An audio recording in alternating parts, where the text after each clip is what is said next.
welcome back. Today I want to talk about the Montessori Home.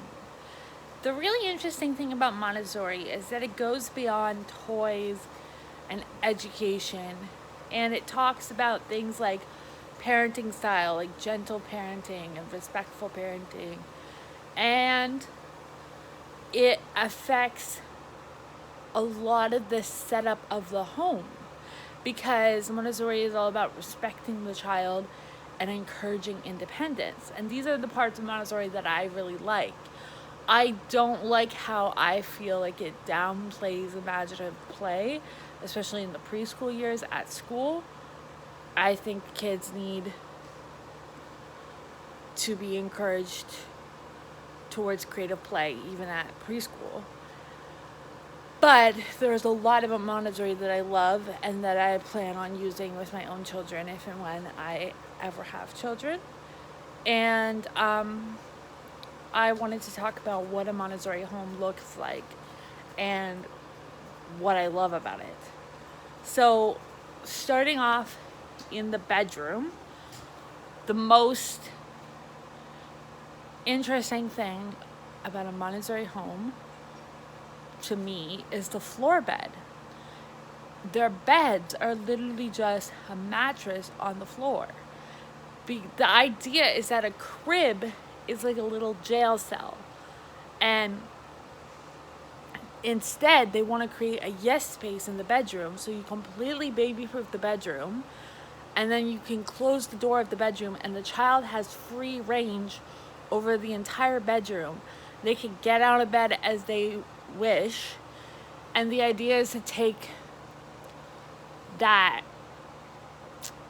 I guess, to take some of the battle of bedtime away because the child is choosing to sleep and the room isn't like going to be super distracting, full of toys, maybe one or two toys for when they wake up and they're waiting for the parent to wake up or whatever, but mostly it's going to be a place to sleep and a place that encourages sleep. But I just think that's so fascinating. I feel like I'm explaining it horribly, but I think that's so fascinating. I will say I would not be comfortable putting like a brand newborn baby on a floor bed, but I would probably want to forgo a crib and get a bassinet for the first few months and then go to a floor bed after that.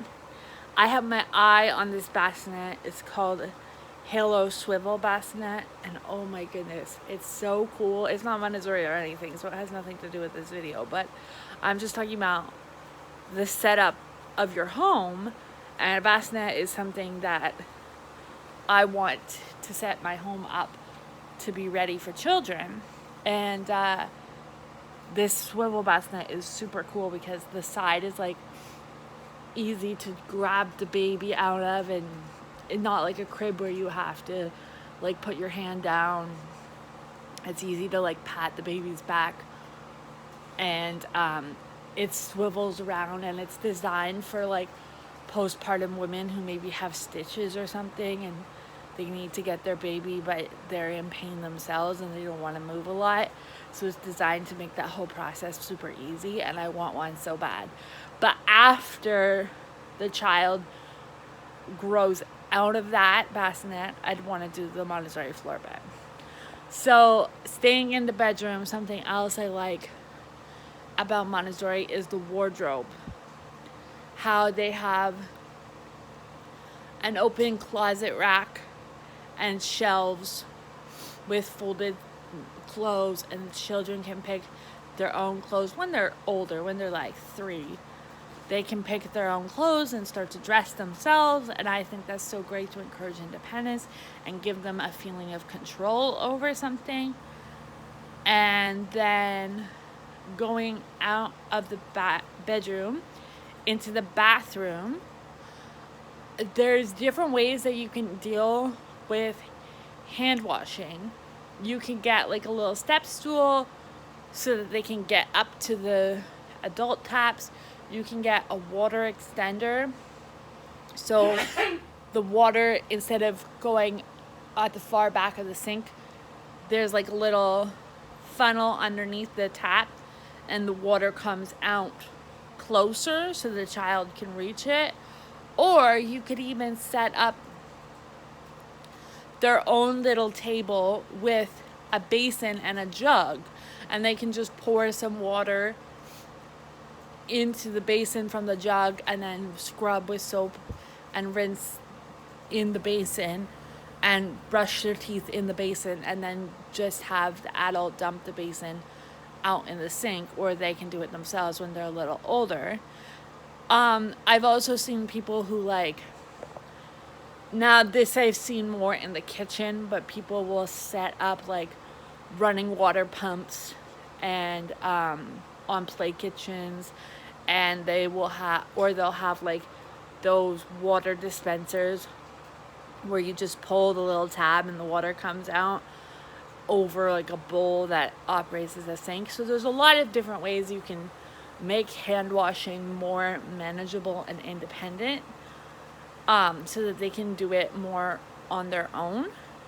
And hand washing and teeth brushing, and then you can also put up a mirror and have their hairbrush, and it can just be like their self-care station in the bathroom. And then of course you would also have the potty there for them as well, as once they're potty training age. And then leaving the bathroom, going to the kitchen, I talked about how people have water set up in the kitchen, or again, you can have like a stool so that they can reach the sink. And there's like different ways of making the kitchen more manageable for a child. I've seen some people take a play kitchen and make it functional, because they have the pump with the running water that I mentioned before, but then they also have like a cutting board, and all of the little cupboards on the kitchen have real tools in them. And the child, some people even have like a mini bar fridge or a special drawer in the main fridge that's easy access for the child, where all of their fruits and veggies and snacks and breakfasts and things live, and they can help themselves and prepare snacks themselves. Now, the thing, I love that this fosters independence, but I don't love that this creates like two kitchens, the adult kitchen and the child's kitchen. I want to welcome the child into my world, and I want to be part of the child's world. I don't want us to have two separate worlds. I don't know if this is just me being silly, but I prefer the excuse me. I prefer the helper tower, which is a safe step stool with a back that allows children to step up to the counter, and they can help you stir, crack eggs, cut things up, whatever, at the same place where you, the adult, are preparing food.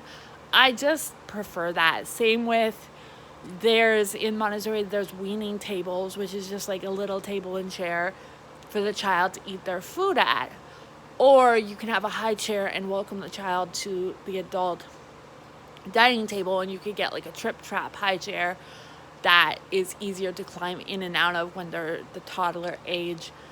And so you're still fostering independence, but you're again welcoming them into your world, as opposed to creating like a separate little world for them.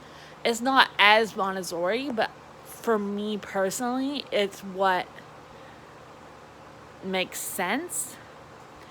And then I've also seen Montessori areas in like front hallways, just having a little step stool for them to sit on, to put on their shoes, and having their coats and shoes in accessible places where they can grab it, not up super high. And then of course the playroom, open shelving, just a few toys or materials. So that is what a Montessori home looks like. And I'm fascinated by the fact that Montessori goes beyond just the playroom and takes a look at how to set up the whole house. And I actually really love the way that Montessori sets up the house, and will probably set my house up fairly similar.